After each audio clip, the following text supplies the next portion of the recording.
This is a bit of an infuriating story, but Trump voters really just don't understand what they voted for, and they're about to find out. This is the F around and find out portion of the post-election moment we live in.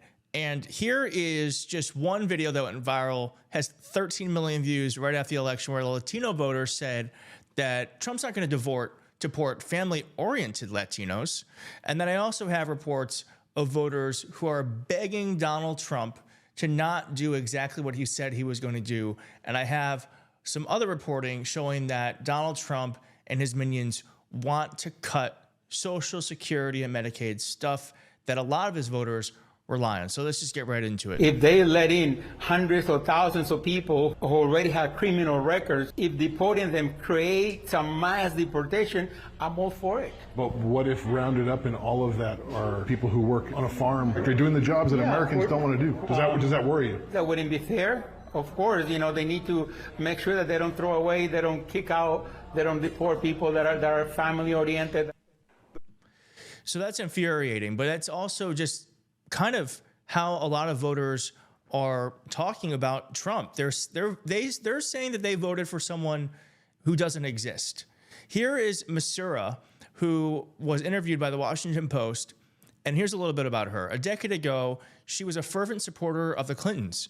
She recalls meeting former President Bill Clinton in Newcastle at a rally during Hillary Clinton's 2008 White House campaign. But the single mother said she began to drift away from Democrats as the party's promises to help people like herself began to ring hollow. She said she's been suffering a lot because of rising prices. Groceries she once thought of as staples like soda are now luxuries. That's very sad. It's very sad that that is the case.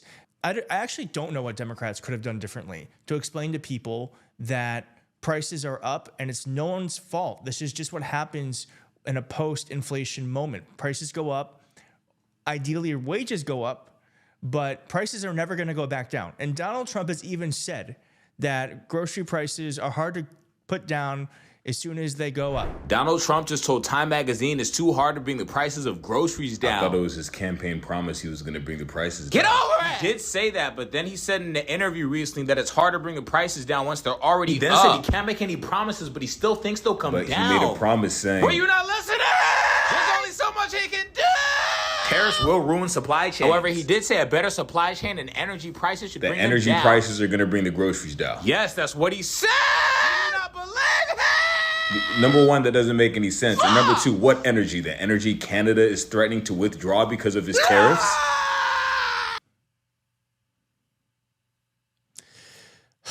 All right, but here's what this woman thinks because she was misled by the news media and by Trump himself. He is more attuned to the needs of everyone instead of just the rich.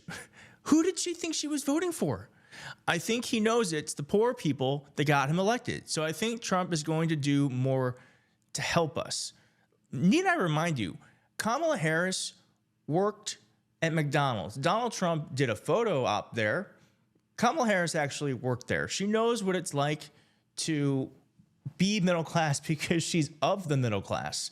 And it's infuriating that these voters don't understand who they voted for. Here's Lynn Ryan, chairwoman of the county Republicans, said Democrats lost support of Newcastle residents handling of illegal immigration and foreign aid. She said Trump was a skilled politician who low-income voters found to be honest and relatable. Quote, Trump won't cut necessary programs, and nowhere has he said he is cutting any of that.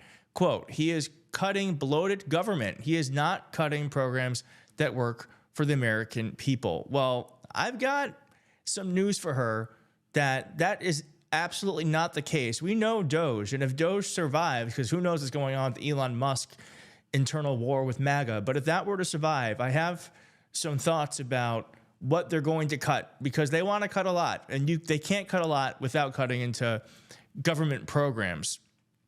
Another reaction from someone, I think it would be stupid to just take something away. We would have mass chaos, mass homelessness. So nationally, I don't think it is going to be a situation where they're taking stuff away from people. Steve Tilla said that he receives $1,600 a month in Social Security disability payments and $300 in food stamps to support himself and his son, who is unable to work after suffering from many strokes, and he still drives around Newcastle with a Trump flag anchored on the bumper of his SUV. So these are people in dire need, and I on some level, because people that I grew up with, though weren't that needy, the people I grew up with definitely do not come from generational wealth. So I understand what it means to struggle, and I do feel like when people feel like they have no other options and they might not have the best sense of what's happening politically, but Donald Trump is not going to protect people like Steve, unfortunately. There are major changes coming to Social Security regardless of Trump's presence.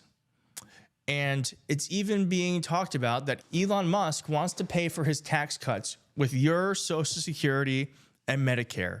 The point of Musk and Vivek Ramaswamy's Doge is to cut entitlement programs so Trump can give tax cuts to the ultra wealthy and corporations. Nothing laid out in Doge's scattershot plans shows any serious understanding of improving efficacy or efficiency. It goes on. Doge's empty promise to curb government inefficiencies by cutting $2 trillion for the federal budget is nearly impossible without going after Medicare and Social Security, giving the way our federal budget is actually allocated. And I will say that it is infuriating because if you just look at this polling of Pennsylvania voters, and I'm sure this is reflected across swing states and nationally, that when you look at everything from lowering costs for children, elders, and people with disabilities, expanding Medicare to include coverage of vision, dental, and hearing, to prevent big corporations from charging hidden junk fees, expanding Medicaid to include coverage for long-term in-home care services, strengthening enforcing anti-monopoly laws, and cracking down on corporations that stifle competition, cracking down on corporations that engage in price gouging. Increase taxes on billionaires so they pay their fair share. Increase taxes on big corporations so they pay their fair share. These are all super progressive, populist, economic policies that a vast majority of swing voters agree with. So voters are on the side of what Democrats stand for.